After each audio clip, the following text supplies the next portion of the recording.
ভাইরে ভাই, অনেকদিন পর পেট ভরে ভাত খেলাম। ফ্ল্যাশব্যাক। আজকে আমরা বানাবো স্পেশাল আম ভর্তা। প্রথমে কড়াইতে সামান্য তেল দিয়ে টমেটোগুলো দিয়ে দিলাম। সাবধানে দিয়ে দিবেন, না হলে আমার মতো আগুন ধরে যাবে। তারপরে দিয়ে দিচ্ছি স্লাইস করা আম। এটা কিন্তু কাঁচা আম, আর এই ভর্তাতে কিন্তু কাঁচা আমই ব্যবহার করা হয়। তারপরে কয়েক কোয়া রসুন দিয়ে ঢেকে দিব। এই তো আমাদের আম টমেটোগুলো সিদ্ধ হয়ে গিয়েছে। ভয় পাওয়ার কিছু নেই, এগুলো কিন্তু পুড়ে যায়নি। তেল দেওয়ার কারণে একটু কালচে কালচে হয়ে গিয়েছে।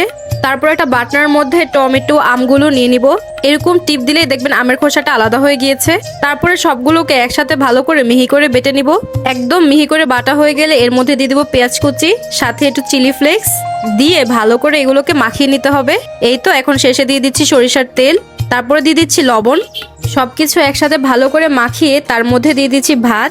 বাটনার মধ্যে ভাত খেলে কিন্তু আসল টেস্টটা পাওয়া যায় ভর্তার, তাই আমি বাটনার মধ্যেই সবসময় ভাত খেয়ে থাকি। তারপর একটা বোম্বাই মরিচ নিয়ে বিসমিল্লাহ বলে খাওয়া শুরু করলাম।